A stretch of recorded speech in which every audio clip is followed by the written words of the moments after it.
Gentlemen, let's get down to business. Can you dig it? You dig it? Can you dig it? Can you dig it? Yeah, I can dig it, yeah. Can you dig it? Okay, for our eighth podcast here, we have what I'm going to call a dual threat. You may know Alex Bancila for his illustrious paddle career, but he's also a businessman with an MBA from the renowned Gabelli School of Business at Fordham. And he is co-owner and managing partner of Viking Athletics as well. Do I have that correct? Yes. The only incorrect thing was the use of the word illustrious as it pertains to me and my paddle career, but we can edit that out and post.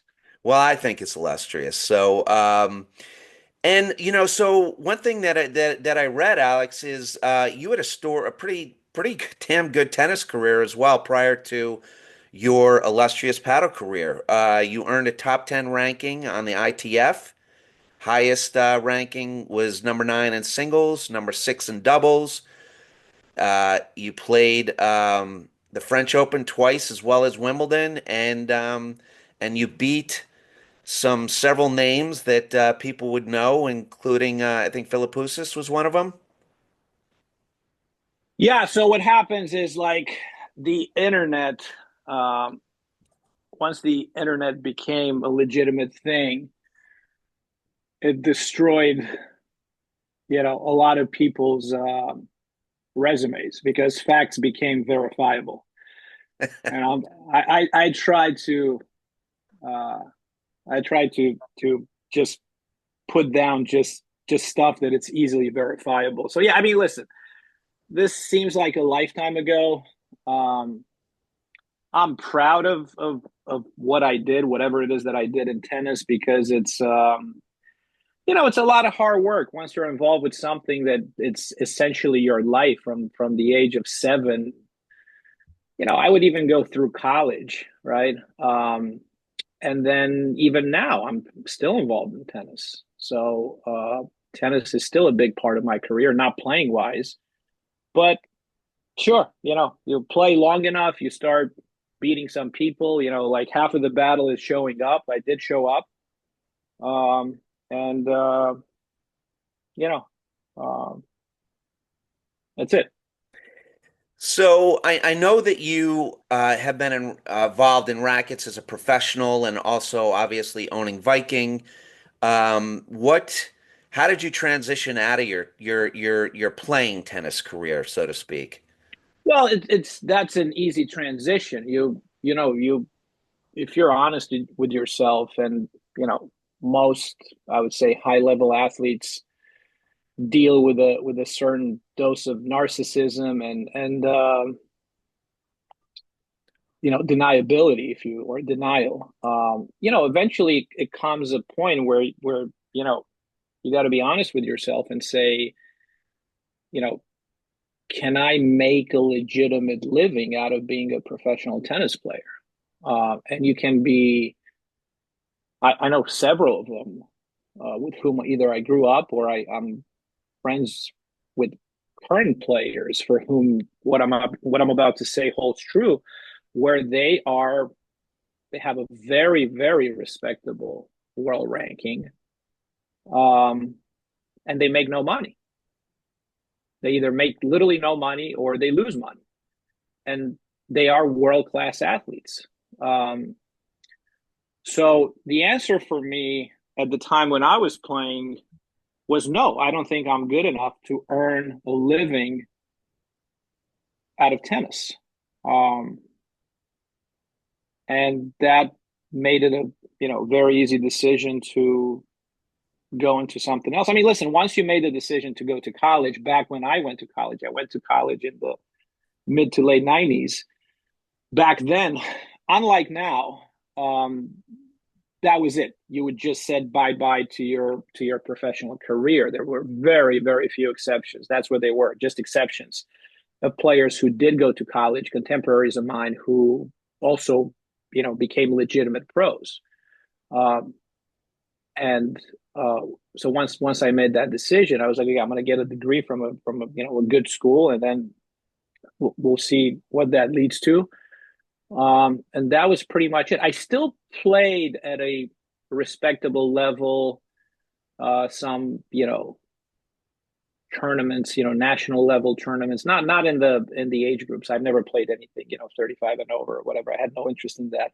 But I did play, I would say, well into my 30s at a pretty high level, especially in doubles. And then eventually I discovered platform tennis. And in tennis, my best playing days were way behind me. Whereas in paddle, I thought, this is something that's a lot of fun. I like the community. Um, I felt pretty comfortable without being good, but being comfortable on the court from the get-go. From literally, I remember the first time I set foot on a paddle court. I remember with whom, and I felt very comfortable because I also played squash in college. Okay. At Fordham, everybody who was on the tennis team, especially those who had a scholarship, had to play squash. So we were at the time. It could still hold true to this day. We're the only D1 school in the country that had no off season because we would go tennis, squash, so tennis in the fall for a few weeks, 6 weeks, and then the bulk of the season of the indoor season would be squash.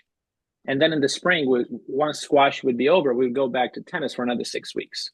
And because when I started playing squash, I was the weakest on the team because I never played it. That was a good spot to be in because I got better and better. And by my senior year, maybe even part of my junior year, I got to play one for a team that was right outside the Ivies. We were in that 10 to 12 national ranking. I got to be pretty good, I would guess. Maybe that's generous, but I played one. I played a couple of pro tournaments. I got a set here and there, against some really, legitimate players who had won the Junior British Open, who were playing, one for Yale and stuff like that. So I would be semi-competitive. So I had the perfect background for platform tennis because because of the squash component, right? Because the biggest hurdle you have to overcome, even if you're a world-class tennis player, is letting the ball get behind you to the screens, working the point, not hitting winners, waiting for or forcing your opponents to make a mistake. So a lot of tennis players can't deal with that because the better you are as a tennis player, generally speaking, the better your ability to hit winners, maybe not at will, but again, you're looking to dictate the point. Here, platform tennis, it's a lot more cat and mouse. Wait for an opening, wait for an opportunity. Even then, don't necessarily go for a winner. Go for the right shot. So squash takes care of that because in that regard, it's a lot more similar to platform tennis than tennis is. So I felt good from the get-go, and I thought, hey, this is something that I would like to do. And I had this, I'm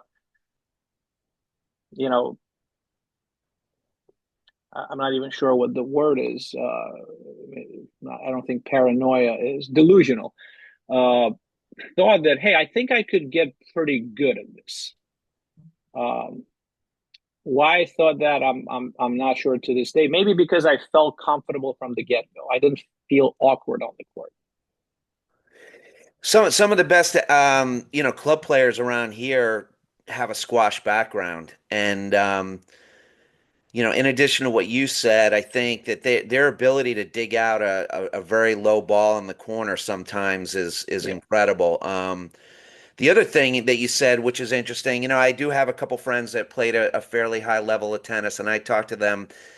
For paddle, it was almost like a new hill to climb for them, right? Like you said, they knew that they got to this level, and it wasn't going to go much higher than that. And to be able to pick up a new sport that they enjoyed, and really move the needle on how good they could become, was attractive to them. And I think it's another vehicle for your competitiveness. I mean, you played tennis at a fairly high level. Trust me, you're a very good competitor. And you know, you need that outlet. The high that you get from winning a tournament, winning a big match. And I'm speaking for my own level, of course, let alone to do it, at the highest level in tennis. Um, but the high that you get from that, in my opinion, is not comparable to the high that you get from anything else, including, closing a pretty big business deal. It's just not the same thing. So once you experience that, you're always going to chase it. You get to a certain age or to a certain stage where you know that ain't happening anymore unless you want to feel good because you just won your club championship in tennis, which I don't think is the same thing. Once you've experienced something higher than that, then you discover platform tennis, or some people are discovering pickleball now, that it allows you to continue to chase that high. And if you're good enough and lucky enough and whatever, experience it for many, many more years. Yep. What? So was it? Was it in Long Island? Yes, I was on Long Island. I was the guy responsible, to whom I'll always be thankful for getting me into paddle. I'll call it paddle. Every time I put anything in writing, I always call it platform tennis because that's the name of it. But for ease of simplicity, I'll call it paddle. The guy who, I guess, encouraged me and you know, uh, called me back every time, encouraged me to come play with his group, is Tim Mangan. Tim Mangan is a legend on Long Island. Like he's literally one of the biggest names in platform tennis. He has played since he was a little kid. I think Tim is approaching 70 now. Very, very interesting guy. He has been the director of racket sports at Nassau Country Club in Glen Cove, I think, for close to 50 years. I think he got the job right out of college. I think it was supposed to be temporary. 50 years later, he's still there. I mean, he is an institution. He's one of the most interesting people you'll ever meet, paddle or no paddle. And he has taught generations of players of all levels on Long Island on how to play. And he himself was a really, really good player. He still plays in the Long Island League to this day. And he had a group. I remember every Wednesday evening I was working at another club in town. It was in Locust Valley, which is the town next to Glen Cove. And I didn't really know what paddle was. We had platform tennis courts at the club where I was working. I never set. I worked at that club for 3.5 years. I never set foot on the platform tennis court until my last month of working there.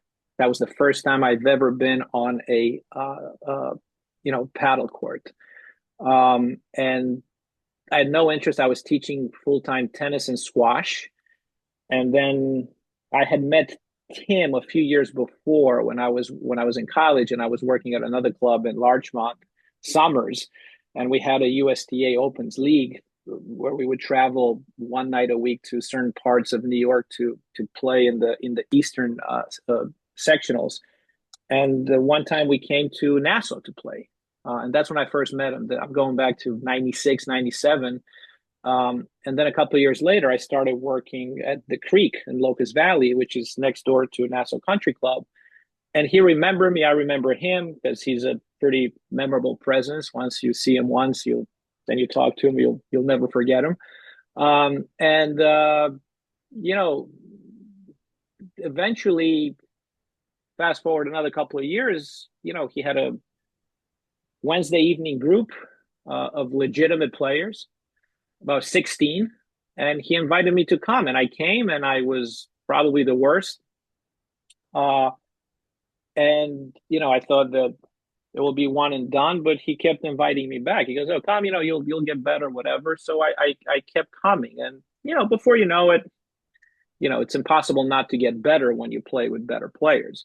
So I will always be thankful to him, because if there was no Tim Mangan, who knows if I even would have ever picked up the sport. Because as a tennis player, you tend to look down. That's probably the reason why, even though we had courts at my club, I had no interest in playing, right? And I would see it from afar, and I would see older guys in corduroys with beer at the changeover and smoking, playing. But tennis players tend to think that way, and I was no different. So if it weren't for Tim, I don't think I mean, who knows? But he's the main reason why I started playing paddle. It's funny, we still have some old school guys here that wear corduroys, and part and parcel of what you're saying about viewing that and having your impression. I think a lot of tennis and platform tennis players look at pickle the same way, right? They go by a 100%. board and Yeah. it's like, 100%. Yeah. right? Yeah. Without a Um, doubt. so how did you end up in Chicago? You ended up taking a job as Yeah, director of I practice, ended right? up taking a job. I so after I was at this club called the Creek in Locust Valley, I worked there for 3.5 years. It was my first full-time job out of college, and I was an assistant. And you want to have your own gig to run your own program, and I got lucky enough to be able to do it. Very young. I got the job at 27, which is a little bit unusual because the average age to get those jobs, it's probably 34. So through a nice set of circumstances, I got the job, and I kept that job for 9 years, right? And then just like with everything else, you know you feel like you've outgrown it, and there's nowhere else to go, and you've done everything you could. Uh, and I got this opportunity in Chicago. By that time I had already established myself in platform tennis. I had a decent background in tennis, so uh, I guess I was a known entity, if you will. So an opportunity came about in Chicago, and Chicago, as you well know, is the mecca of the sport. So I was arguably in my prime. I was 34. Who who's gonna say no? It's like almost like you work in the uh, in the financial market, and you know you do everything you could in a certain part of the country, and all of a sudden you get an opportunity to come work on Wall Street. I mean, literally on Wall Street.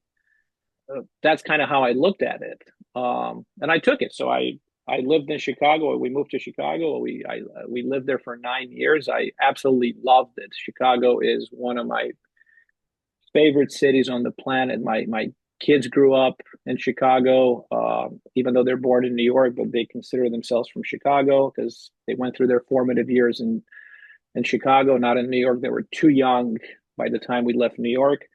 We bought our first house in Chicago, so I have a lot of great memories. Plus, the at the time, at least, the platform tennis scene in Chicago, I had heard stories.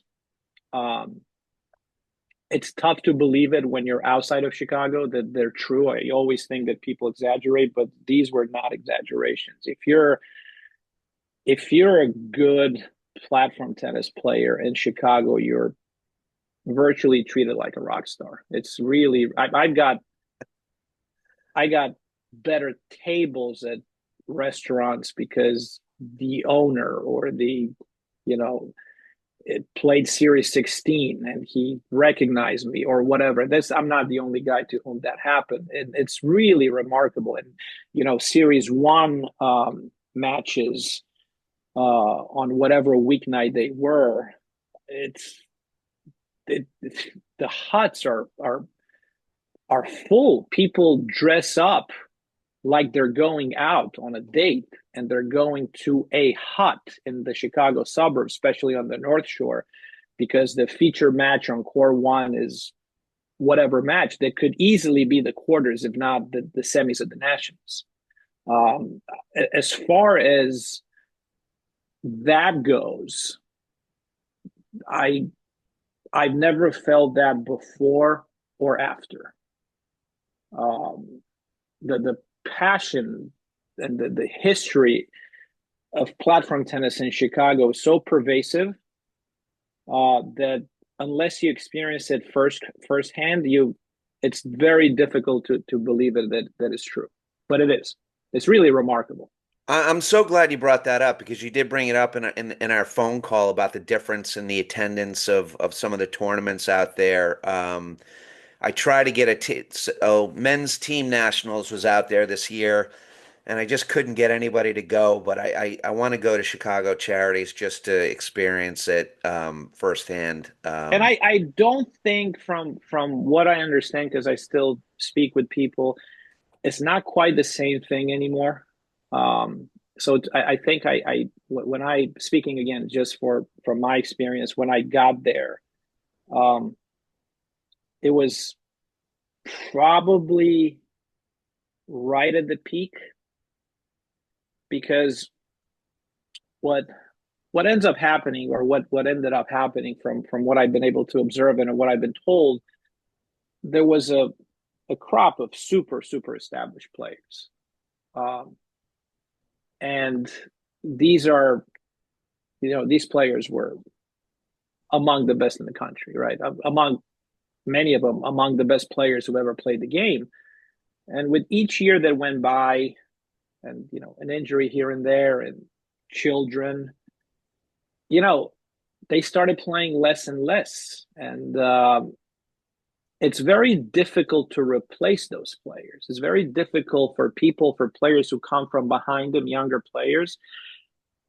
The better someone is, the more difficult it is to replace them. So I don't want to insult anybody. That's not my intention. Far from it. But I don't think those players that I'm talking about um, have been replaced by the people who came from behind them, and certainly not entirely. So you had, at the time, you can make a very compelling case that the best players in the country were in Chicago, and that started being the case less and less, which I think, in my head, proves my point.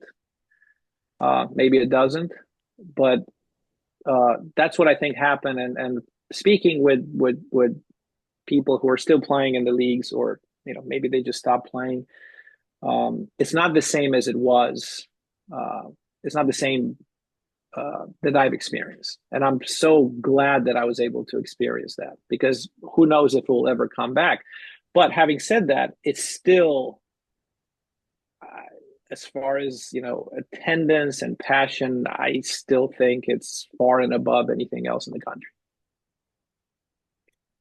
I got to get out there. Let's talk a little bit about your career, which you deem non-illustrious.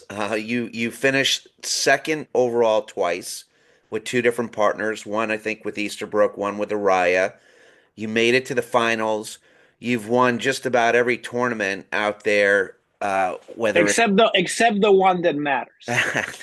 I didn't want to bring that up because you said in your how it was the worst or the toughest loss that you had when in your interview with Flip, but you've won everything. You've won Chicago Charities. You've won the Milwaukee Open. You've won the Sound Shore. You've won Cleveland Masters. You've won the Atlantic Classic with Stulac. I mean, it's kind of incredible how many tournaments you've won and with how many different partners.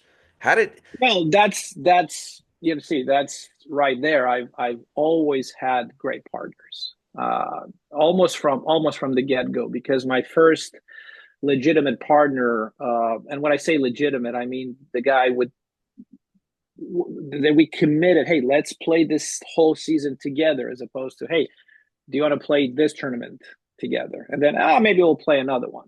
I'm talking about like a legitimate partnership was John Milbank. And this, I'm going back to my first nationals in 2005. And John was past his prime. I was like, I don't know, 28. He was, to me at the time, he seemed old. He was probably 40. which is 9 years younger than I am now. But that's how it shows you how age is relative. And John was past his prime, but he was still an incredibly talented player, super accomplished. A couple of years before that, made the semis at the Nationals with Jim Kaufman, multiple mixed doubles champion. And mutual friends hooked us up, or I think better said, convinced him, forced him to play with me. And he did. And I'm thankful to him for that because he didn't have to. And we made a bunch of semis, right? So that was pretty much my first year. And we did make a bunch of semis, never a final. I don't even think we were close to making it to a final, but we did make a bunch of semis, which for me was both exciting because it showed me, hey, I can kind of like, because everybody had told me, you know what, when you start playing, get used to for like 2 or 3 years, just get used to losing to pretty much anybody. You're going to lose to fat guys, to old guys, to unathletic guys, to right. And that's never happened to me. And the reason why it's never happened to me is because I had great partners. I wasn't bad. I was certainly not as good as I thought I was. But I was okay, but put me next to John Milbank, and I was playing the deuce side at the time. I was a little bit more exposed, and with every match that we played, with every tournament that we played, my game IQ would get higher because of him, because John is an incredible student of the game, a little wacky, a little, he can get stuck on one thing and not let go, but just a fountain of knowledge, right? Yeah, it started with him, and then I think John's body was already breaking down when we started playing together. So we played together for a year. I think we finished maybe 19th in the country, which again, not bad considering I've been told you're going to lose a ton. You're not going to get out of the first round. You're not going to beat anybody. So I was thrilled about that. I don't think John was, but I was. Then mutual friends convinced a legend of the game. They might have coerced him into doing it, even though Bill doesn't do anything that he doesn't want to do. But they convinced the great Bill Fiedler to play a tournament with me, Short Hills. And this is 2006. And I don't know if you know Bill Fiedler. Bill Fiedler is a former national champion. Bill is probably, I don't want to say anything, I don't want to speak out of school, but Bill is probably at least 10 years older than me, if not 12. And former national champion, just an incredible player, like one of the greatest net players / volleyers the game has ever seen. Just absolutely incredible and a world-class competitor. And mutual friends convinced him to give me a shot. And shockingly, he said, yes, so we're playing Short Hills, 2006. And I'll never forget this. I was living on Long Island, Short Hills. You got to take the bridge to go to Jersey. And I was driving early morning with my dad because my dad, started. My parents were visiting me, and they were staying with me. And my dad started. He didn't really get platform tennis initially, and then he came to tournaments and he got it. So we're on our way to Short Hills, and I had never met Bill. We talked on the phone. This was before video chats, FaceTime, whatever. So we talked a couple of times on the phone. We established the sides we would play, a couple of, administrative things, if you will. And we were on Glen Cove Road on our way to get on the LIE to go onto the bridge.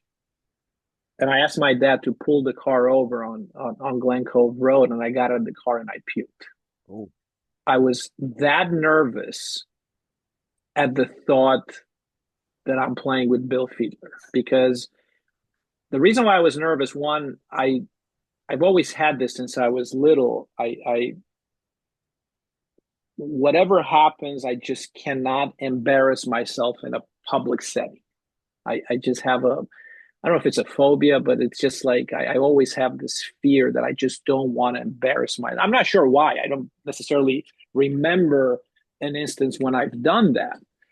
So it's not that I'm carrying, whatever shrapnel in my head, but uh, I think the way we talked about it, it was pretty much a trial tournament to see, because the only other, at the time at least, the only other tournament after Short Hills, because Short Hills is in the second half of the season, was the Nationals. Yeah. So I think Bill, obviously, he was in a position to say, well, let's see how this goes, and then we'll see if we play the Nationals together. If it's a disaster, obviously, he had other options, and we it's almost like it's an audition, if you will, right? And I puked on the side of the road. I get to Short Hills. We're playing in the first round. I don't remember who we're playing. I don't think they were good. But I met Bill on the court, literally on the court. So we play. First round wasn't good, but in the second round, we play the first seeds and the number one team in the country, Mike Stulac and Bill Anderson, who were reigning national champions. They had won, I think, 6 tournaments, if not 7 in a row. They would not lose. And Bill and I are playing for the first time. We just played 2 sets against, I don't remember who. And we lost 7-6, 7-6. We had several set points, well, 2 or 3 in the first set. And we just gave them a battle.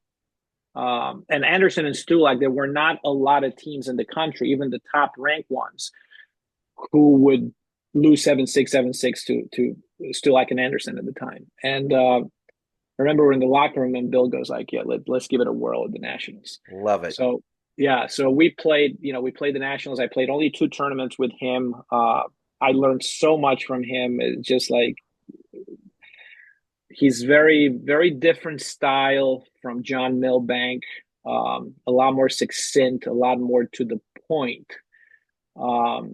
But between those two, I just got my education in the sport. And think about what I just said.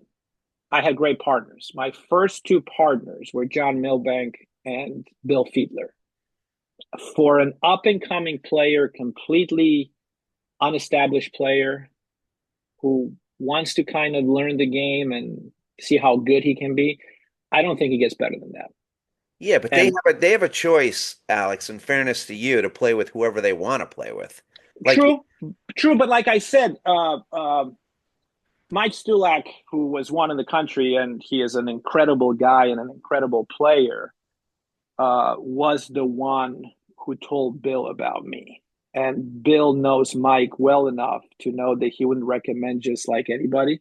yeah. But at the same time, I was a completely unknown and unproven entity. So when I kind of learned the fundamentals of the game from Tim Mangan, and then on the court in tournaments, because with Tim Mangan was mostly practice, right? Practice matches, fun matches, which, as you know, they're rarely fun, right? They're still matches, and then I go Tim Mangan, John Milbank, Bill Fiedler, which I understand that, considering who I think your audience is for this podcast, I'm not sure how many people have heard of these 3 names, but these are big names in the history of the sport. Well, it's interesting that you said that, because that's one of the reasons why I wanted to get you on.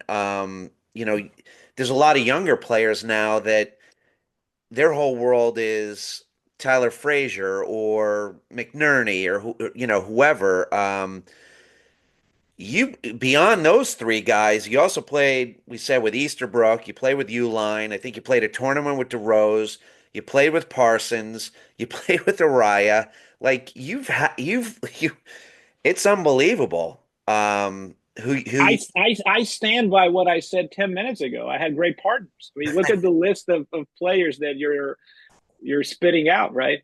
I think you're being very humble. You obviously have. You know what? I'll tell you this, because I don't want to. Time. when I told you the John Milbank and Bill Fiedler literally threw me a bone, I'm telling you that's 100% what happened. Later on, Yeah. got to two in the country with two different partners. I was already winning tournaments. Yeah. Yeah. Juan and I, after we won the charities the first time in 2010, we got to one in the country. After that, it's a small circle of, I'm sure your younger viewers can relate to this. To this day, I believe, I think it was even more so back then. And when I say back then, listen, I'm not going that long ago. I'm going 15 years ago, maybe, even less. There's not that many players or teams that win tournaments. There's a lot of very good teams. There's a lot of very good players, but ultimately it's a very limited number of teams that win tournaments. So all these players whom you named, they're making a very quickly calculus in their head. Yeah. Can I win the tournament with this guy? And I'm doing the same thing. Yeah. And yeah, I think afterwards, it wasn't, it was a mutual thing. Yeah, let's do it because we both thought that we can win the tournaments. And once you get the taste for winning tournaments, it's almost like you've earned the right to be disappointed if you lose in the finals. So nobody's is doing mental mathematics in their heads. Oh, I hope I'm going to make it, assuming you've already won tournaments, right? Nobody's is going to settle for semis or finals. Nobody. You want to win the tournament. So at that point, you hook up with someone whom you think gives you a realistic chance of, and there's several players and several teams who go through that. Everybody else has a stage of the tournament that they aspire to get to, and that stage is not winning the tournament, probably because they never won a tournament. That's how it goes. That's how it goes in tennis. And you're hoping, hey, I hope I'm going to win a tournament, and then some do, most don't. And then once you do win a tournament for the first time, then you start making the same calculus in your head. I want to win. I want more of this. I want to chase this high. And semis is not cutting it anymore, or finals for that matter. So obviously, in addition to thinking I can win with this guy, what I'm curious, at your level, are there any other considerations that you're making in terms of who you are choosing to play with, right? Because 100%, yeah. And what are those? Like, what is it? Well, listen, a great team is a team that has two players who play differently. Ultimately, I think Juan, Arraya, and I, even though we've had success, we won two charities. That's charities is the second strongest tournament of the year. It's the Nationals in November. We made two semis of the Nationals. We won Long Island. The first tournament when we played together, we won it. And Long Island, it's a Grand Prix. But Juan and I are I think he will agree to this because he and I spoke at length over the years about this. We're like mirror images of one another. I'm kind of the lefty version of him, and vice versa, the way we play. And ultimately, we both agree that we underachieved. I mean, yes, we won the Long Island Invitational, which I remember 7 teams that were on the draw that were ranked top 10 in the country. That's a very, very strong field, right? So we won the charities afterwards, and then we obviously took a break. We came back, we started playing again, and then we won it again. But other than that, we never made a final. We made, I think, only semis. I don't think we lost before the semis, but we never made another final. And a lot of times we butted heads on the court, equally his fault and mine. We got into each other's way. We both tend to get frustrated. You're as fiery as Juan? I had to make the conscious decision not to be, because right. Yeah. But that doesn't mean that I always succeeded. I think more often than not I didn't. But if I let my natural instinct kick in, considering his almost always kicks in, and I'm not. This is who Juan is. This is what makes him who he is. Yeah. The good and the bad and the ugly. But that's who he is. And I don't think if he would be any different, I don't think he would be a better player. I think when you put all that combination of who he is, you can say this about pretty much any player. I mean, take John McEnroe, right? Is a subdued and stoic John McEnroe a better player? I don't think so. I really don't. No. So with Juan, we got in our own way, and in a lot of matches, you rarely, even though you need two players who play differently, and I don't think we play that differently from one another. You also rarely, it doesn't happen that often where both players play very well at the same time. So if one is struggling, the other one has to be a rock. And then if frustration creeps in, then, you underachieve, which ultimately is what we did. Despite, I think, objectively significant success, I think we underachieved because we were not different, that different from one another, right? And I think also, the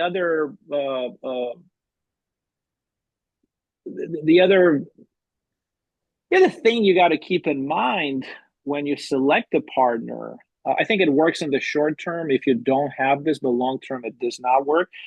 You need to like each other. You're traveling together. You're rooming together. You're eating together. You're that weekend of the tournament. You're there with that person nonstop. You need to enjoy each other. And if you don't, like I said, short term, it works. There are examples of great doubles teams in tennis where they didn't really get along outside the court, but they were smart enough to realize, hey, our partnership on the court is very, very successful. We don't have to like each other because we're not going to be as successful apart. It's almost like rock bands, right? We all know examples of, they despise each other outside of the stage, but you know what? They're making a lot of money. They have a lot of success on the stage. Here, the stage is the court. So I think those are the things that, and ultimately, what I think what decides is the success that you have on court, because anybody is willing to put up with anything and anyone. I guess up to a certain point, but you're mostly able to and willing to put up with anything and anyone as long as you have success. Like winning takes care of everything, makes it more bearable. The second you don't have success, what do? You usually start pointing fingers, human nature, and then you split up. And eventually you figure out, hey, that was a mistake. Maybe a few years down the road, you hook up again. Out of all the partners you've had, do you think there was one that your game meshed with the best? And are you judging that based on wins and losses or not? I think listen, I think it's a very, very good question. I think ultimately, if you look at it objectively, I probably had the most success with Brad Easterbrook, who Brad and I had this thing that I just talked about. Brad and I were not the same player. Brad is a few years older than me. Brad is a very laid back guy, very, very confident. Brad does not lack self-confidence. All athletes, nobody can convince me otherwise. I'll die on that hill. They have a certain degree of self-doubt, but they're not willing to show it outwardly to anyone because their competitors will take advantage of it, right? Or might take advantage of it. Brad never had that. I'm not saying he didn't have self-doubt on the inside, because I guarantee you he had, but he never showed it. You've never seen anything other than complete self-confidence from Brad. And I wish I had that. And he and I meshed very, very well on the court. We knew exactly how we wanted to play. Brad was an incredible player. I don't think Brad had one thing that was like, oh my God, this is just, I've never seen this before. He didn't have one thing, one shot that was incredible, but everything he had was very, very good. Just an incredible volleyer, particularly a defensive volleyer. The way he would diffuse the best drives, he would have incredible accuracy with where he would point his overheads. Really good serve. Ultimately, I think the return to serve was the weakest part of his game, but without being weak at all. Just a great, great player, and such a high game IQ, and never intimidated by anybody. I remember the first time we played Brian Uihlein and Dave Keevans, New York Nationals, I'm going to say 2007 in New York, and we're playing for fifth place. Uihlein and Keevans just lost a heartbreaker of a match in the quarters to Cochran Estes, where they held match point. And Scott Estes was able to get kind of a freak shot back in FYM that Brian had hit at him because Brian had to finish the point because his hand was cramping, his fingers were cramping on the paddle, and he had that quite a lot because of how much spin he would put on the ball. And Scott chased the ball and he hit it with the tip of his paddle, part skill, part luck, and they turned the match around, and Brian was done. If Uihlein and Keevans win that point, I'm pretty sure they would have won 3 nationals in a row. Because they won in Chicago in 2005.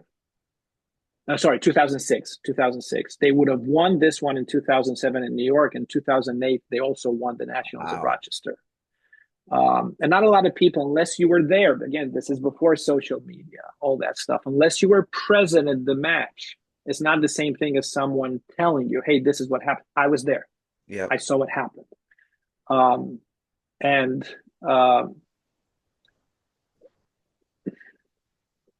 We played him for fifth place. We were sure the next day, Brad and I, that Uihlein and Keevans will not show up for fifth place. Because for them to play for fifth place at the Nationals, for the fifth place after having won it and being disappointed to, obviously, hugely disappointed to lose in the quarters, particularly how it went down, why would they play for fifth place? So I thought we're going to have, hey, we're going to have a fifth place at the Nationals. It's good for us ranking-wise next year. I was thrilled to have been in the quarters. It was my second Nationals, I guess, or third. And I've never made it that far. And they showed up playing before the final. And we started playing an hour before the final. So at the NYAC in New York, and the stadium, the stands were already full in anticipation for the final, and which was Cochran Estes against Goodspeed Mansiger. And I think partly to watch Brian, because he was so excited. Brian and Keevans, they were such an incredible and exciting and unique team.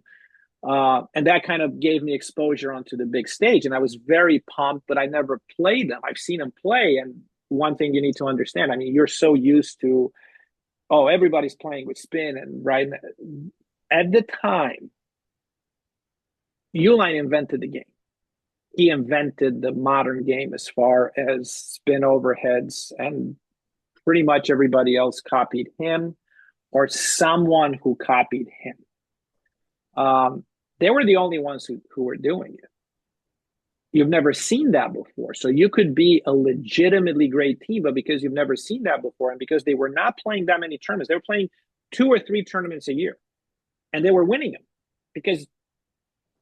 and it got to a point where there was not even like a fear of losing, it was fear of getting embarrassed in front of people. And I'll tell you this, Brad handled Brian incredibly well, because he's a little bit more exposed to Brian's overhead, having played the ad side. Brian was pretty good coming after the deuce score player, but he would still mostly go against the awkward player and make the ball dance and do weird things. Brad, I mean, I'll remember the score. They beat us 7-5, 1-6, 7-5. Wow.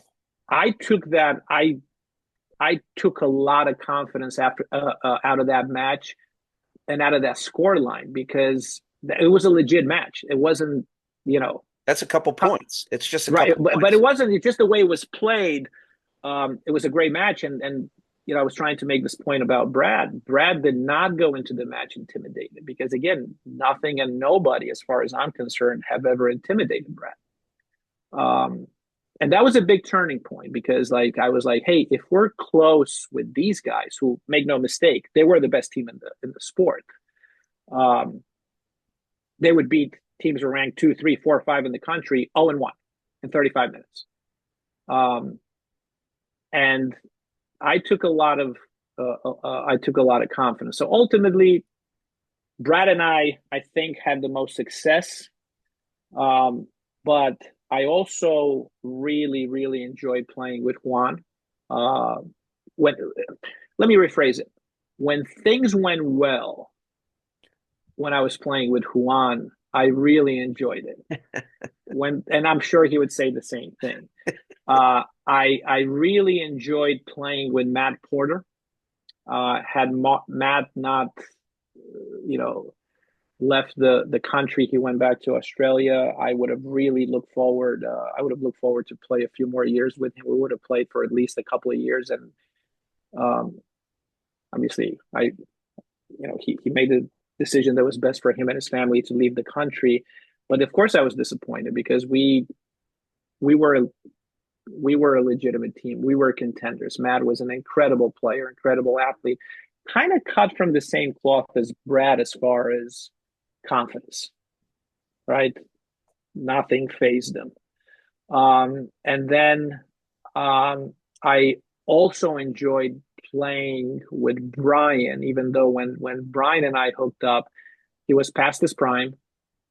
And particularly because we ended up playing for 2 years, particularly the second year, it took a lot of convincing to get him to play for one more year because he always told me we're playing a year for 1 year. And we hooked up. I wasn't planning on playing. I was just recovering from losing my dad, which in 2014, which affected me incredibly. To this day, I have not fully recovered. But when that happened in that 2014, that whole year it's very blurry for me. And I wasn't able. Juan and I made the semis at the Nationals in Pittsburgh in 2014. My dad died later in November, but I was not able to play. Once my dad died, I was not able to play paddle for probably 3 years. Oh, wow. I played it, but I didn't play. Yeah. And then I hooked up with Brian. Very low expectations for both. He just wanted to play one more year. I was like, hey, I'm getting back into it. And I remember, I think it was the first year, we only lost to Parsons and Durant. We didn't lose to anybody else. And almost every time we played them, they played great, which they could. And once they were great, that was the best team as far as I'm concerned. That's the best team of all time. Parsons and Durant at their best represents the peak, the highest level of platform tennis. Again, because you have two players who play differently, but both very, very good at what they do, at their style of play. Both understand very well what their role was. And again, maybe some will disagree. I'm sure there's always disagreements, but to me, that's the best team that's ever played the game. Who, when we talked before, you said, I'll tell you who the most dominant was, and that's not necessarily the best player. So who would you say is the best player of all time, and who was the most dominant? The best player of all time, if you want to do a best segment, the best player of all time is Johan Durant. That's I'm not convinced there's that many people who know the game who would dispute that. Yep. The most dominant player of all time is Brian Uihlein. No player has dominated his peers the same way Brian did, and it's not particularly close. Interesting. I've seen him make great players, great athletes, former great tennis players who have played center court at all four majors probably. I've made Brian, and they were great paddle players. They weren't like learning the game. I've seen with my own eyes Brian make him look like they're not using their own legs. They borrowed someone else's legs. It's kind of like Bambi learning to walk for the first time. Yeah. I was courtside. I've seen that. Nobody has dominated their peers to the extent that Brian did for a period of time. I'm so bummed out. There's really not a lot of video online. You know what? One thing that I will say is that, and I'm sure the reaction of your younger viewers, even though in the greater scheme of things, you know, I'm not that old, but I know the reaction will be, okay, boomer. But the three most, you know, contemporaries of mine, they're all older than me, but they're my contemporaries. But I think it's a shame that these guys have played before social media, before YouTube.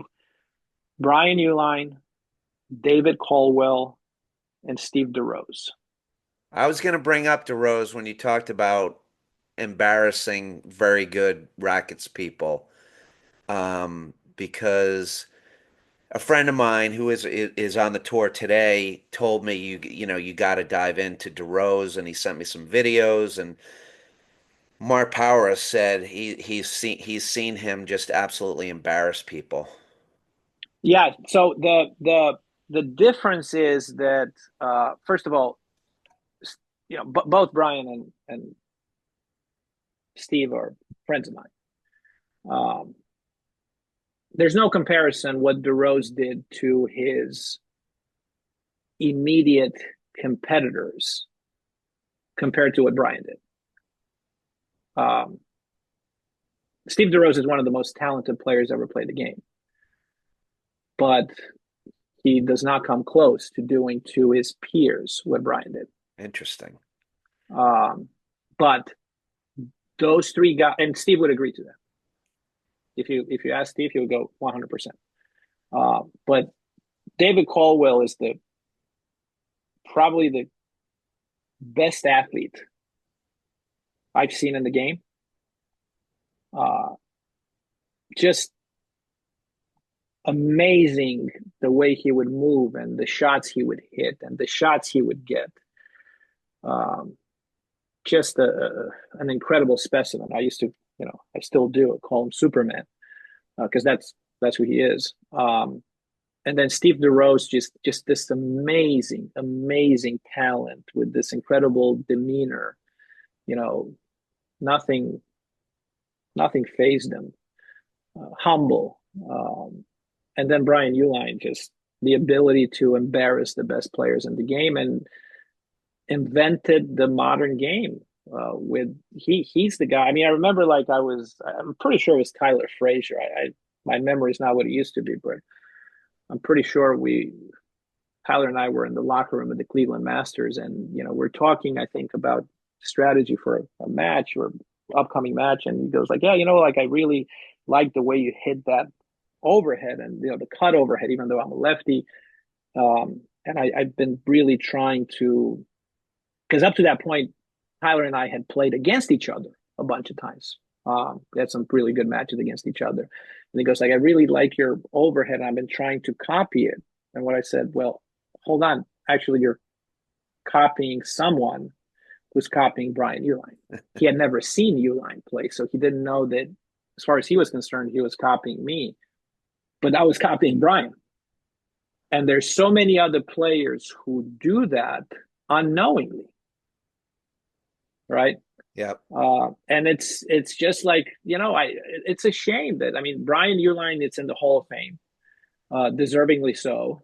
And Steve DeRose and David Caldwell will never get into the Hall of Fame because neither won the Nationals. And I think with each decade that goes by, unfortunately, you become less and less relevant. You stop playing, and people have short-term memory. And eventually, we're going to get to a point where these names mean nothing to the current players. And I think that's a shame because I'm not smart enough to know how the game will be played 10 years from now or 20 years from now. But I will tell you this, David Caldwell and Steve DeRose, no matter how they play the game, unless they significantly change the rules, they will always be among the best players who've ever played this game. It is a shame, and that's why I have guys like you on. Again, like when did you really stop playing the sport? I stopped playing out cold. I'll tell you exactly when. January, I think it was January 30th, 2020, year of COVID. I was at the Boston Open. We were in the quarters. Tyler Fraser and I were the feature match against Parsons and Arraya. I think all of us were expecting a really good match. 1-all 30-15, I pull my calf, my plantaris. I've never done that before, ever. And for the third year in a row at the Boston Open, it had happened to me the year before and the year before, where at the same stage of the tournament, I got carried off the court. Oh my God. 3 years in a row, same tournament, same stage. Someone smarter than me, after the second time, wouldn't have played the Boston Open. Not me, because after the first injury, the first occurrence, I remember I landed and I was thinking, it cannot happen again. And it did. And then the next year it happened again. So I never want to go to Boston again. Boston has not been good to me. So I got carried off the court by Tyler and Juan and Parsons. And that was it. I never played another tournament. Technically, I never played another point. I have not played platform tennis since. I teach it. I get on the court. But as far as playing a legitimate point, I have not played one point. Because, it's weird how after 40, I've never, as a tennis player, I never pulled a hamstring. I never pulled a plantaris. And then all of a sudden, 2 scoped knees, the same knee within 10 months. And then you pull the plantaris and then, major back surgery. Once you get an injury, it almost becomes systemic because you start favoring other parts of the body. And then it starts affecting your life. We're older. It takes longer for the injury to heal. And it starts affecting your life. And it gets to the point where, hold on.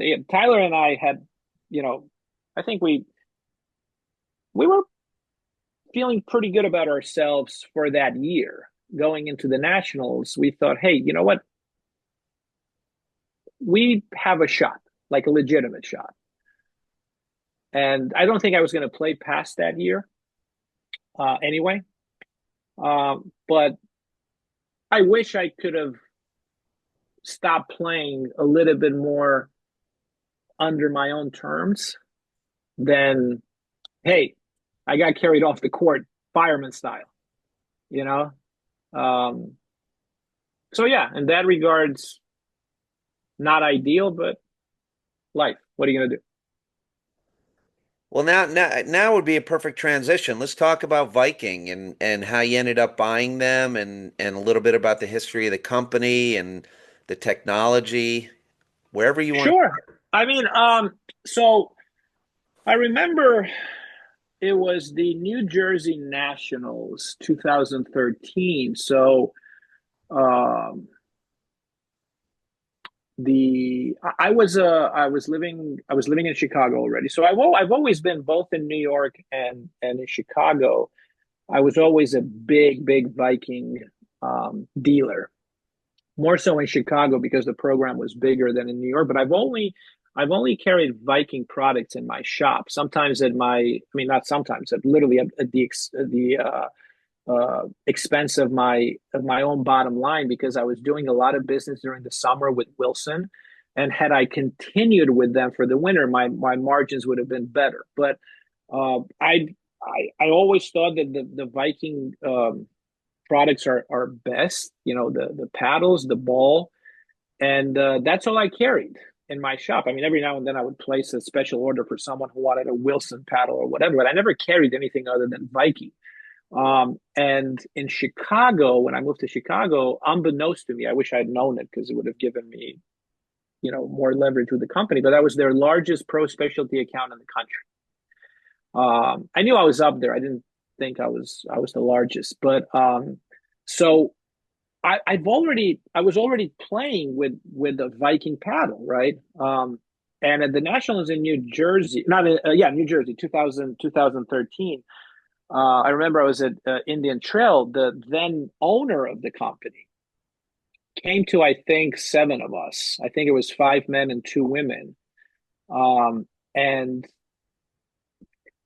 kind of offered us a contract, a stipend to play with their products, with the Viking products, which I remember at the time, it was a little strange to me because, like, okay, so you want to give us money to use our products that we're already using for free right now. It didn't make any sense. And I also thought that my days of being sponsored by a company are well behind me. So who's going to say no to that, right? So sure, yeah. So it would give us a stipend, nothing life-changing, but to like offset maybe some of the tournament-related expenses through the course of a year. You get to say and justify to yourself, hey, I'm a sponsored player, whatever.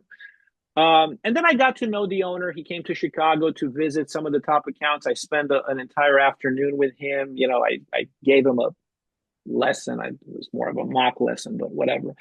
And then we kind of shot the shit in the hut for a few hours. And, he was kind of picking my brain a little bit. As far as I'm concerned, I was giving him honest feedback, right? So, fast forward, I don't know, a couple of years, and he contacts me to see if I'm interested in becoming a consultant for the company, like an outside consultant. And I said, sure, yes.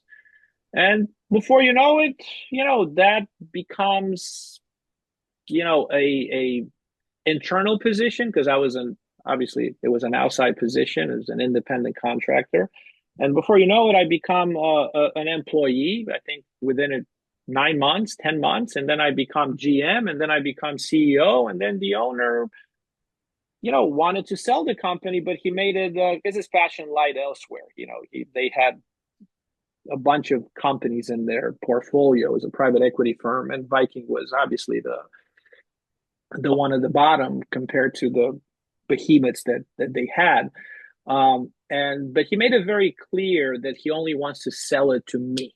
He goes like, I don't care if you can make it happen in a year or 5 or 10, but I'm not interested in selling it to anybody else. You've been good to me. You've done good work. I want to sell it to you. And we made it happen. I reached out to my friend Matt Wurzel, who I've known for a very long time. And Mike, who's our minority partner, Mike Shabraya from Chicago, and we kind of were able to get together and to get it done in June of 2022. So this June will be 3 years since we've been owning the company. So that's kind of the progression. I don't think I left anything major out, but I started as a dealer, and then a sponsored player, and then a consultant, and then I was literally hired by the company. I was part of their organization, and the owner liked me, and he sold it to me. So we spend a lot of money and time and effort into R&D. I think we're the only manufacturer to this day. We produce our paddles with carbon fiber, which is a more expensive material, but it's it's the best thing there is, along with graphite. That's why, rackets and tennis rackets technology has stagnated probably 20 years ago. They couldn't figure out anything better than graphite or carbon fiber, anything more efficient, anything more, but all the properties as far as feel and flexibility and stiffness at the same time, because you need to find that balance and the feel that it gives you when you hit the ball. And we make our paddles with that, and we're always looking to see what else is out there in terms of, is there a better technology? Not necessarily better material, because I don't think, never say never, but it's been 20 years since virtually everything is made out of carbon fiber or graphite. But who knows, whatever material they're going to. But, there's always like, hey, what about the holes? What about this? Whatever. So we have, our concentric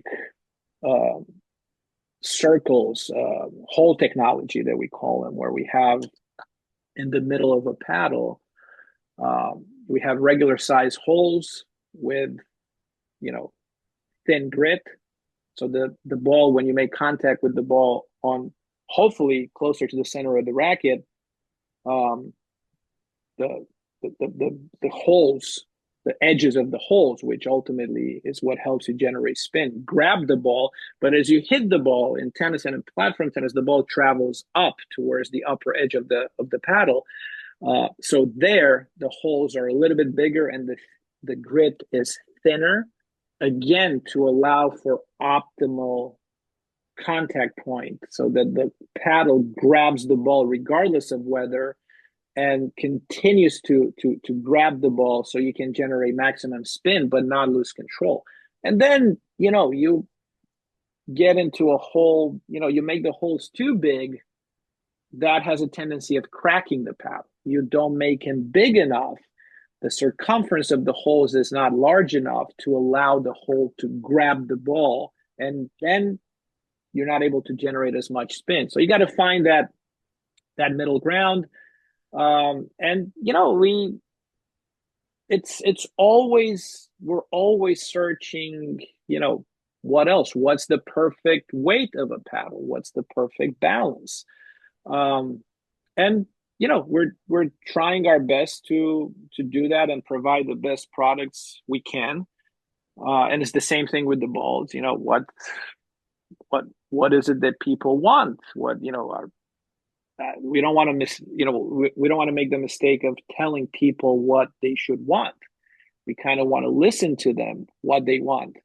The problem is that the message is a little bit that we receive, or the feedback is a little bit all over the place, right? Because people cannot. How do you please everybody? You can't. Yeah, you please cannot. everybody. It's a losing game, and I want a ball that's more playable. Okay, well, we want a ball that's more durable. Well, those things go in opposite directions, because a more durable ball means thicker glue in between the rubber and the felt. Thicker glue means the ball is not going to be as playable. It's not going to bounce as much. It's going to last longer. Well, okay, now we want it more playable. It's not bouncing enough. So we're trying to find that middle ground, which, that sweet spot, which is very difficult. And we're going to continue to do that, right? We have four major families of paddles. Each family has 3 models of various core densities. We tinker with that as well. And we measure the cores scientifically, and we assign a numerical value to each core. So when we have a total of 12 paddles among those 4 families, I really don't care who you are, what your level is. You can be a complete beginner. You will find in our lineup a paddle that you like. because when you put everything together, the carbon fiber and the different cores and the different weights and the different balances, it's impossible not to find something that you would like. We're very, very confident about that. Can we go back to the grit? Because I think a lot of club players don't understand that. And I know that I'm not going to mention other paddle manufacturers, but depending on whose paddle it is, there's another brand where the grit does start to wear off a little bit quicker.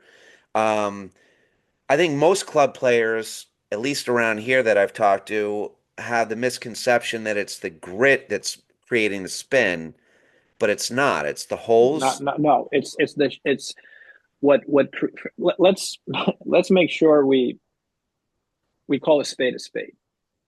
Do you know what the number one determinant of creating spin is? Racket speed? A player's ability to generate spin. Okay. And racket head speed is part of that. So it's very, very simple. It's like me telling you, well, Babolat created the RPM string for Nadal. Nadal played his entire career. He started playing with Pro Hurricane, and then once people started measuring the rotations per minute on his forehand, and they figure out that's the most RPMs of anybody's forehand in the history of the game by a lot. Babolat, came up with the genius idea and marketing campaign to produce a string called RPM. Right? It's brilliant. Oh my God, the string that Nadal uses, and this will give you the most spin. Well, technically that's incorrect. You have to have the ability to generate spin in order to generate spin. It's like me telling you, take this bat, you will hit home runs with it. Right. That's just not true. But everything being equal, you and I have similar racket head speed, and we know how to grab the ball. If I give you a paddle with holes that are very sharp and with fine grit, and I have a paddle with thick grip and dull holes, you will produce more spin off of the same ball than I will. Again, assuming everything is equal, because think about it.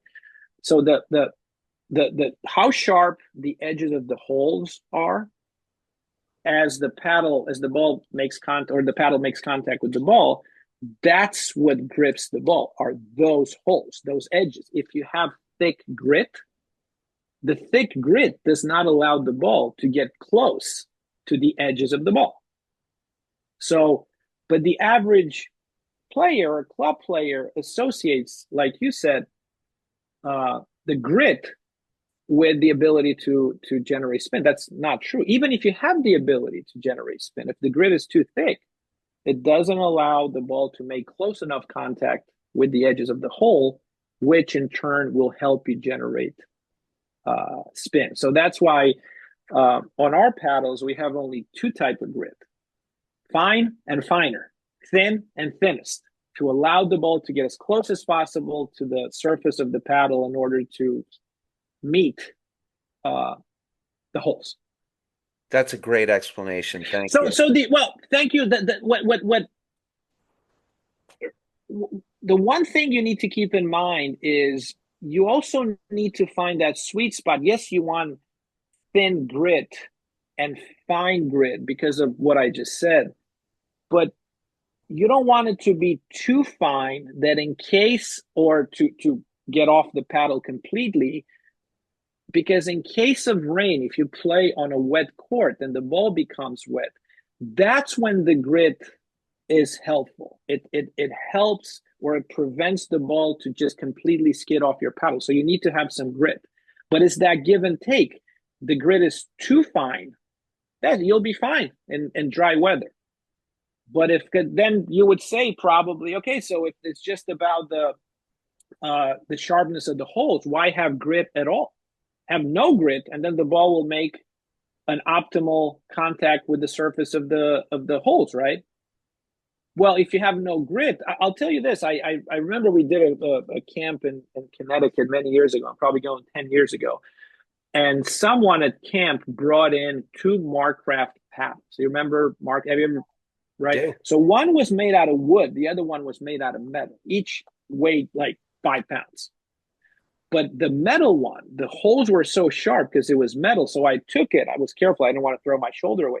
But to this day, that was the most spin I've ever been able to put on a ball. Really? But yes, the surface of the paddle was as smooth as a newborn's butt. You play with that same paddle, and first of all, nobody would be able to play with it because it was so heavy. But you play with that paddle with a heavy sorry, if it's raining or water No, or or yeah, whatever, you're done. interesting. Um, and am I correct? Because I bought my first Viking. I have a two-handed backhand, and I did a little research, and that's how I ended up buying my first Viking, because I think you are the only manufacturer or one of the only that actually have the extra added handle. Yes. So yeah, we do that, and that's a big. Again, remember I was telling you about R&D, how you're probably thinking, and rightly so, like, what are you talking about? Come on, just. Well, no, I'm going to take these off because these are. Oh, good. So, well, I've always played my entire career pretty much with the ozone. And the only reason why I play with it is because it has a longer handle, and I really relied on my two-handed backhand. And then once we developed the Axe, which is a new paddle, a new family of paddles that we developed, I think, in 2019. I think it was the year before COVID, where we developed that from scratch, right? Um, you need to tinker, and you have to go through, several iterations on how long to make the handle, because it's important for us to make a long enough handle to accommodate the two-handed backhand, which is such an important shot in today's game. And I know selfishly one that I really relied on. And there's a lot of players who are like, because that's one of the ways the game has changed way back when, where the backhand used to be a clear liability because mostly everybody had a one-handed backhand. And what they would do would lob, and they would just run around the back end to hit a forehand. Now, the way the game has changed many years ago, there's no clear weakness as far as drives in the back court because of the two-handed backhand.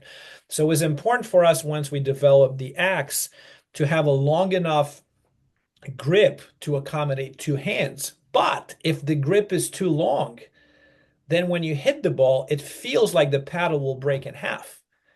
And then it might be not long enough to be able to accommodate two hands for the average person. So it's a lot. When we develop a new paddle, it takes us about a year, probably, no fewer than 10 months. Because you give them the specs and they produce them at the factory, and then they send it to you, and then you got to test it. And you like this, but you don't like that. So you give them the feedback, and then they go, okay, we got it. And they send it to you, and it's worse than the first iteration. So and all this costs money, right? Yeah. But I mean, like I said, we have 12 models. They're very different. Each family is very different of our four families. They're all very different. And then each of the three models, we got C40 with the stiffest core, and then we have C30 with the medium core and C22 with the loosest one. They're all very, very different. And we did that with, the average player in mind. Is like, hey, a lot of times they don't really know what they want. They have an idea, but, okay, this is 365 grams, but I think it's got a little bit too much pop. Well, then get the one that has a stiffer core. That might be the one for you. Or I don't have enough power. I'll get something with a looser core to help you out a little bit. But then you don't want to sacrifice control. Most players, they should put control before power. Yeah, a lot of the club players probably Don't. don't. Yes. So I want to mention one more thing before we wrap this up. I was watching an old video where you were giving a tip on lobbing, and I personally found it so interesting because nobody had ever put it that way. And again, I'm a club player. I've been playing 4 years. as you can imagine now, so many of these club players, all they want to do is learn how to hit a cutter. Not to go against my podcast and my Instagram, but the way that you worded it was so interesting to me. I think it was you said the lob is the single most offensive shot in paddle. And that it really kind of stuck with me. I was like, what really? That's what the most offensive shot, not a drive, not, a spin overhead. Um and then I once it sank in, I was like, yeah, that's brilliant. It is. You can move them around at will and push them off the net and all right. So yeah, that's true because here's how I here's how I try to explain it. So the way the game has always been played, and I guess will be played with very few exceptions, um, that are some, very, very specific formations that maybe have to do with the weather or whatever.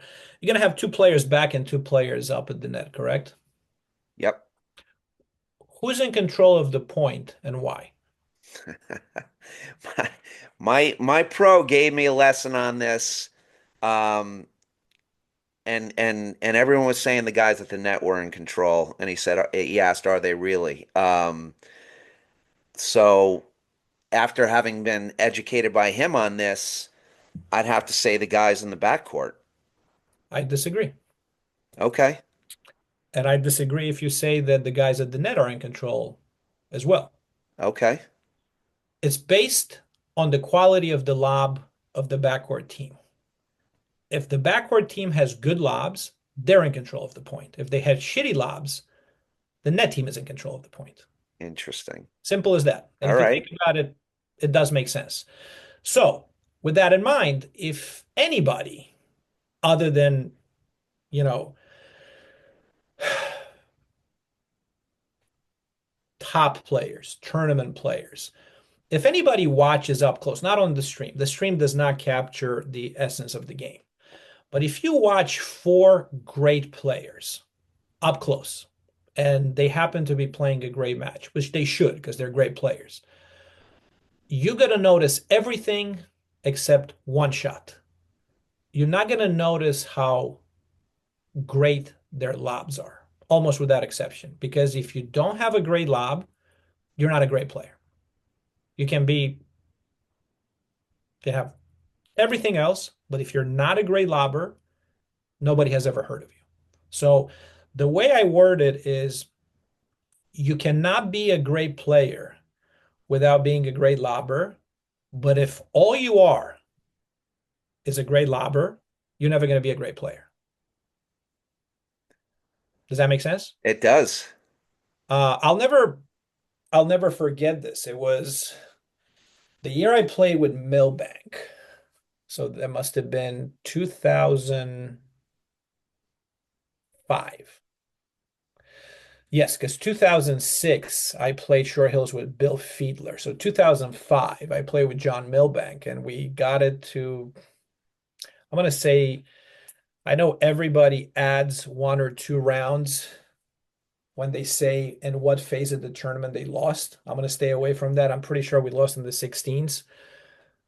Outside chance was in the quarters, but I don't think it was. I think it was in the 16s. And we played a great team from New Jersey. I'm sure you know them, Anthony Casamano and Steve Holler. Yeah. Very successful team, very, very smart. Yep. And Milbank, who knew everybody, told me, hey, these guys are, so good and they're so smart and, whatever. And I think someone else, I don't know, it might have been Dave Ohlmuller, said like, yeah, you're gonna lose 2-1, and you're gonna go, why am I losing? But I can't lose to these guys. But you're gonna play the next day, and they're still gonna beat you 2-1. And then the only reason why you're saying, how am I losing to them, is because you don't know the game well enough. The better you get, the more you realize how good they are and why they're beating, et cetera, et cetera. So we lost 4-3, which I guess was considered a good result. And the match took quite a while. It wasn't like a beat down, even like lengthwise, time-wise. And we had some really interesting points, like really long points. And I was getting a lot of so-called sick gets from the screens and whatever. And uh, after the match, Milbank goes like, "Hey, I'm gonna go ask them like, what they think of you," because I was literally it was my I don't think I'd played 4 tournaments, if Yeah. that time. And he goes like, I know them pretty well, so I'm gonna ask them for some tips and what they think about you. And I thought, being slightly narcissist and delusional, oh, they're gonna say, oh, this guy's great, he'll be great, whatever. So Milbank comes back, he goes like, I don't know if it was Anthony or Steve, might have been Anthony. He goes like, his lobs suck. And I was like, okay, in my head, like, out of all the stuff that I'm doing, and I think I'm doing some pretty cool things, that's what he's like noticing. That's what he's harping on, that my lobs suck. And yes, looking back, and then a few years later, when you know, I got to know the sport a lot better, I realized that he was 100% correct, because once they secured the net, it was only a matter of time before they would win the point, because Anthony being a lefty, he can take most of the overheads, and obviously they would play me. And I would get the ball back, and it would take them 50, 60, 70 overheads, which at that level is nothing. And especially for a top team like them, once they figure out that how they win points, that's what they're gonna do. Every great team and player will do it. They don't care how long they're staying there. They just, this is how we win points, this is what we're gonna do, point after point. So they would eventually get me. Eventually, they would give me a ball in the screen that I wouldn't be able to get back. It doesn't matter how many sick gets I got throughout that point. Eventually, because my lobs were not high enough and it wasn't pushing them to the service line, eventually they just knew it's only a matter of time before I'm going to hit a shitty lob and they're going to get a ball that I won't be able to get back. So it's the lob, dude. Of everything that they noticed that my lobs were shitty. I love that. I love that story. That's a big lesson for club players. It is, and I will tell you another thing. I don't want to hijack your podcast, but when I started playing in my first few years, I think there were only two, maybe three teams that lobbed aggressively. Those teams also happened to be the teams that were winning tournaments. It was Gambino Olmuller, Goodspeed Manserger, Stulac Anderson, and maybe Cochran and Estes.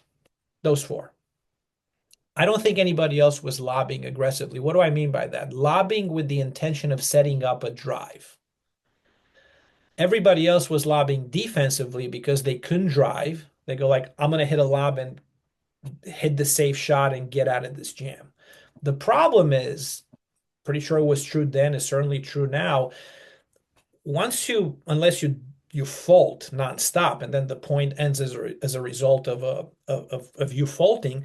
Once the point starts, 85% of all points end as a result of a drive. Either way, you miss the volley off the drive, or you Yep. miss the drive. Yep. But that's how points end. So if you don't have a drive, I don't care how good of a lobber you are, you're not going to win points, because if all you do is lob, the one shot that people, even club players, miss the least of is the overhead. Think of yourself. You miss every shot. I promise you fault. You miss drives. You miss volleys. You probably miss lobs. You don't really miss overheads, not compared to all the other shots. So if all you have is a lob, you're not going to win points because people don't miss overheads. But if you don't have a lob, you won't be able to set up your drive. You better have a drive, because that's how points end, as a result of a drive. Yep. Yeah. Alex, thank you so much. I got to tell you, this was amazing. You you were honest and authentic, and I'd love to have you back on, because I could sit and talk paddle for hours, and there's like probably 50 other questions I want to ask you. So Get a life, dude. you sound like my wife. No, thank Uh, you for having me. I enjoyed this. I really I like you. I really, really enjoy this. And I'm not familiar how many listeners you have or, who the audience is, but, if I hope people enjoy it, and if they don't, you can blame me. And if they do, give me credit for sure.